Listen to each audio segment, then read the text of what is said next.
Quando a gente fala de regra de 3, existem 3 tipos de pessoa. O primeiro tipo é a pessoa que não sabe fazer nenhuma regra de 3. O segundo tipo de pessoa é aquela que já sabe fazer e usa em tudo que dá.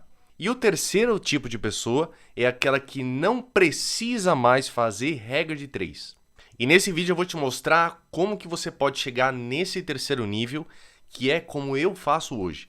Qualquer problema que normalmente envolveria uma regra de 3, eu crio uma linha de raciocínio que eu não preciso ficar fazendo, tanto está para tanto e tanto para X. Eu não preciso fazer isso, porque eu ajustei a minha forma de pensar e eu vou te mostrar com exemplos aqui nesse vídeo como fazer isso. Mas se eu não preciso mais usar a regra de 3, tem uma coisa que eu ainda preciso, que é o teu like, a tua inscrição aqui nesse canal, porque senão a gente não consegue espalhar essa mensagem, não consegue ajudar mais pessoas nesse Brasil a aprender matemática, então conto com a sua colaboração, ok? Vamos lá direto para exemplo para você entender como é que é esse jogo. Olha só esse primeiro aqui, ó. Se para fazer 4 bolos eu preciso de 600 gramas de farinha, quantos gramas eu preciso para fazer 10 bolos?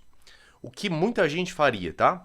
4 está para 600 e 10 está para X. Esse seria o formato tradicional de uma regra de 3. Na verdade, vou até te dar um toque, tá? Uma regra de 3 nada mais é do que uma proporção entre duas frações, né? Você está igualando duas frações, por isso que a gente põe aqueles dois riscos. Então, você pode enxergar dessa forma também, que inclusive dá para usar as manipulações de equação normal, fica até mais fácil. Mas como é que eu penso? Olha só, primeira coisa que eu faria é pensar no seguinte: se 4 bolos equivalem a 600 gramas de farinha, isso eu faço de cabeça, tá? Só estou escrevendo para você entender o raciocínio. 2 bolos vai ser metade, então seria 300 gramas, certo? Só que do 2, para eu chegar no 10, eu preciso multiplicar por quanto? Bom, vai ser 5 vezes, né? Do 2 para chegar no 10, multiplico por 5. Então, 5 vezes 300 dá 1.500.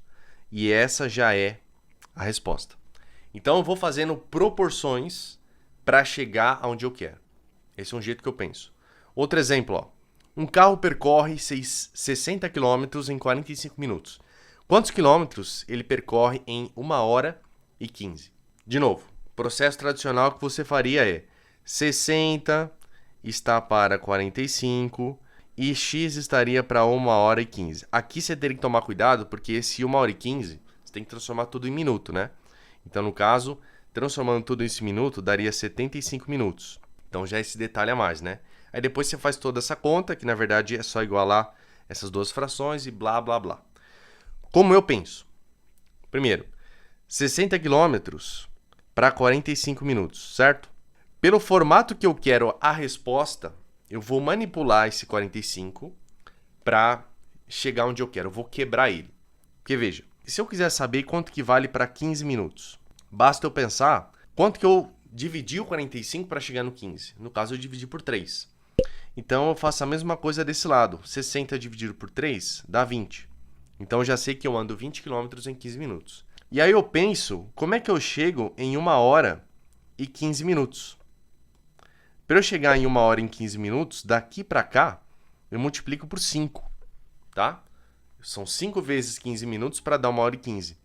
Então, quando eu multiplico o 20 por 5, isso dá 100, que no caso 100 km, e essa já seria a resposta. Esse é o processo que eu faço mentalmente para chegar no resultado. Tudo bem? É uma intuição sobre o que de fato significa proporção. A regra de 3 nada mais é do que a utilização dessa ideia de proporção, né? Outro exemplo, ó. Se 4 trabalhadores levam 6 horas para terminar uma tarefa, quantas horas 6 trabalhadores levariam? Esse problema tem uma sutileza, que é o seguinte: quanto mais trabalhadores eu tenho, menos tempo eu demoro para realizar a tarefa, concorda? Então aqui você tem que tomar muito cuidado, porque é um exercício de regra de 3, só que é uma regra de 3 inversa. Porque quanto mais trabalhadores, menor é esse tempo. Então, já para você fazer uma regra de 3 aqui, tinha que tomar esse cuidado.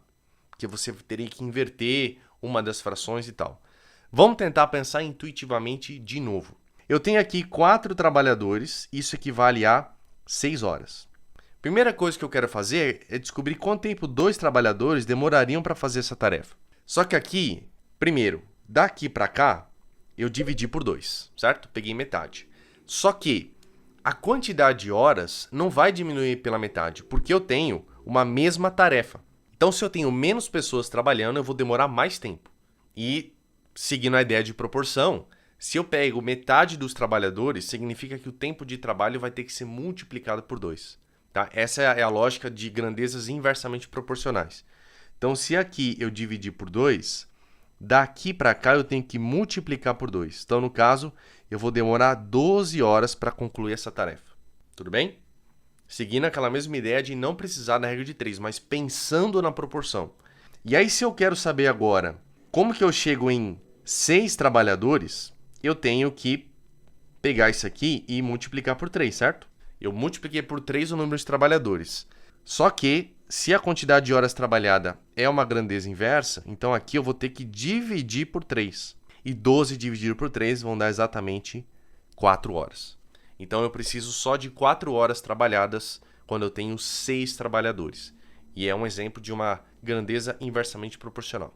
Ok? Vamos para o quarto exemplo e último para a gente encerrar, que envolve porcentagem. Porcentagem também é um assunto que vocês gostam de usar muito regra de 3 e não tem necessidade nenhuma. Olha só, em uma sala com 30 alunos, 12 são mulheres. Qual a porcentagem de mulheres nessa sala? Como é que você faria? As pessoas colocariam, 30 alunos está para 100% e 12 alunos estaria para X, certo? Lembrando que isso nada mais é do que uma igualdade entre duas frações.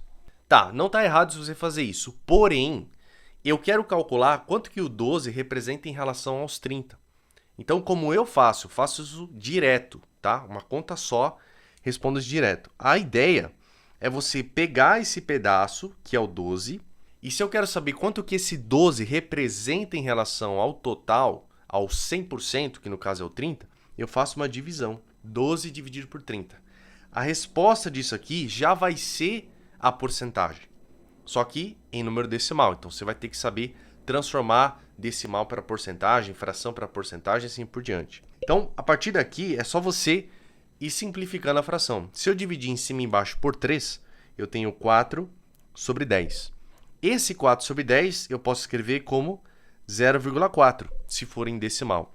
Ou você até poderia escrever, se você multiplicar em cima e embaixo por 10, seria 40 sobre 100. É uma outra forma de escrever também. Aí você escolhe. Independente de qual seja, olhando para cá ou olhando para cá, eu já consigo saber qual é a porcentagem. A porcentagem é 40%. Que você está vendo aqui, 40 sobre 100. E também 0,4 representa esses 40%. Então é assim que você chega nessa resposta a fazer uma única divisão. Tem outras aulas sobre porcentagem aqui no canal, vou deixar para você assistir para complementar isso. Mas o ponto principal desse vídeo é o seguinte: você não precisa mais de porcentagem. Eu quero que você pegue essa intuição sobre proporção para conseguir fazer as contas dessa maneira de cabeça. E com certeza isso vai facilitar a sua vida e vai deixar as coisas bem mais intuitivas. Me fala se você gostou desse vídeo, me fala se você já tinha parado para pensar dessa maneira. Coloca aí nos comentários, quero saber. Não esquece de deixar o sininho ativado, deixar um like nesse vídeo também para eu saber que você gostou, ok? Então, um beijo no seu cérebro e até a próxima.